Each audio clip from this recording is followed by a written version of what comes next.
ribada waa waxa luqadda Soomaaliga lagu yiraahdo dulsaar waana mowduuc aad iyo aad u baahsan oo aad iyo aad u ballaaran ribadu waxay ahayd mucaamalo qadiim ah oo jiri jirtay qabla al-islaam jaahiligii waa jiri jirtay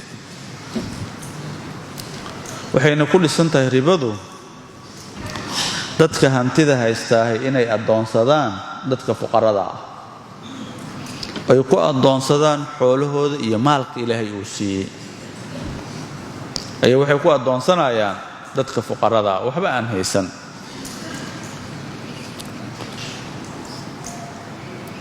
sadaraadeed waxa in badan lagu arkaa kutubta iyadoo leeyahay riba al-jaahiliya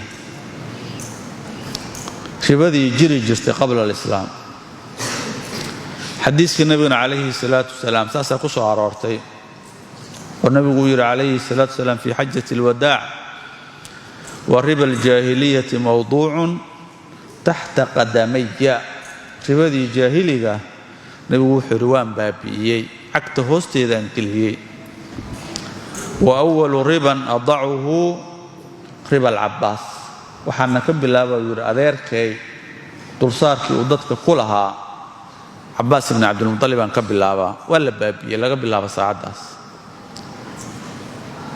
saasuu nabigu calayhi salaatu wasalaam sida loo yahay ribadu ama dulsaarku waa muharram sharcan kitaabka quraanka ayaa tahriimkeedu ku soo arooray iyo sunnada nabiga calayhi salaatu wasalaam ummaduna waa isku raacday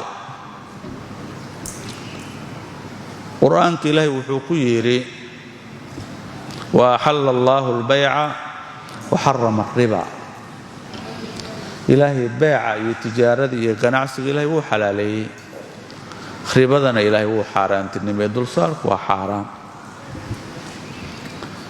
axaadiista nabigana calayhi salaatu wasalaam waa ku badan tahay لعن رسول الله صلى الله عليه وسلم آكل الربا وموكله نك الربا ضعنا يمتك عنسية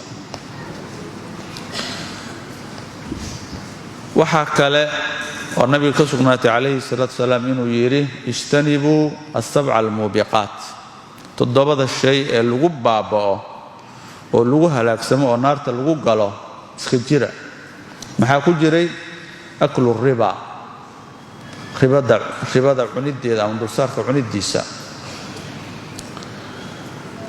عندو وقيب كمدة وحلا استعماله وحقفك الدولسارك كسوق عليه إنه أنتو كوي يبسد أو عنو أما عبيتان أنتو كوي يبسد أو عبو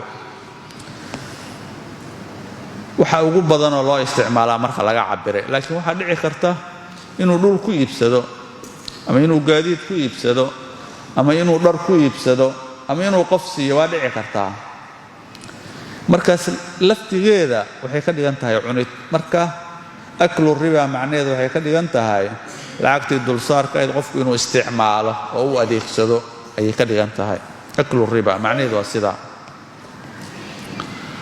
culimada muslimiintuna waxay isku raaceen ribadu inay xaaraan tahay waa ijmaac wax doodihi kama taagna ribadii jaahiliga jiri jirtay waxay ahayd saddex nooc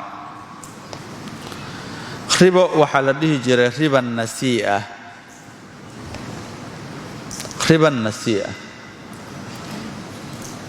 riba nasii'a waa maxay qof baa waxa la amaahinaa 100 diinaar waa tusaale 100 diinaar waxa laga rabaa sanadka bacdi inuu iska keeno markii sanadkii la gaaro hadii 100 diinaar uu soo celiyo wax dul saara laga rabo hadii laakiin uu awoodi kari waayo waxa leeyahay sanad kale lagu gudaraa laakiin waa inaad 100 kale ku darto deetana sanadka labaad maxaa laga rabaa 200 diinaar laga rabaa 100 maxaa loogu kordhiyay boqolkaas waxaa loogu kordhiyey in sanad loo kordhiyey waqtigii uu deynta ku bixin lahaa. haddii sanadka labaad haddana uu keeni waayo waxaa leeyahay sanad saddexaad lagugu daraa, laakiin hadda inta laga rabo waa meeqa? waa 2 soo ma ah? labadaas waa lagu laba jibaaraa, 400 laga rabaa. haddii sanadkaas 400 uu iska keeno waxba lagu kordhin maayo, laakiin hadduu keeni diido sanad kale loogu daraa. laakiin 400 waa in la laba jibaaro oo laga dhigo 800 waa in laga dhigo. saa daraaddeed ayuu ilaahay wuxuu yidhi yaa ayuha aladiina aamanuu laa ta'kulu riba adcaafan mudaacafa. adcaafan waa marka hore oo 100kii diinaar 100 kale loogu daray, waa dicfi. mudaacafana waa maxay? 200 ayaa 400 laga dhigay, waa dicfigii oo la labanlaabay. 400 baa 4 kale lagu daray, waa dicfigii oo haddana lasii labanlaabay. deetana adcaafku waa marka koobaad oo qofka intii laga rabay inteedii kale loogu daro, kaasi waa dicfi. mudaacafkuna waa maxay? dicfigaas markii la laba jibaaro ayuu haddana mudaacaf noqdaa.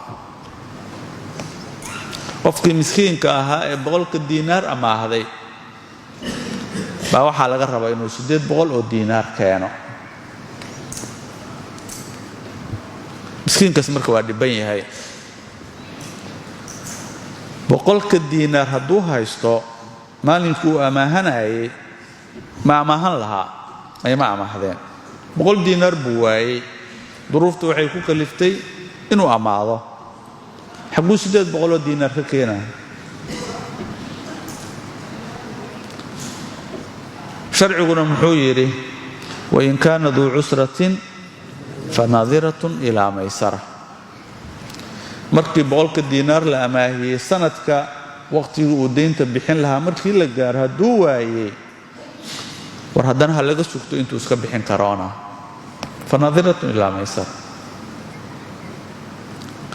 ribadaas marka waa jiri jirtay, waa riba nasii'a.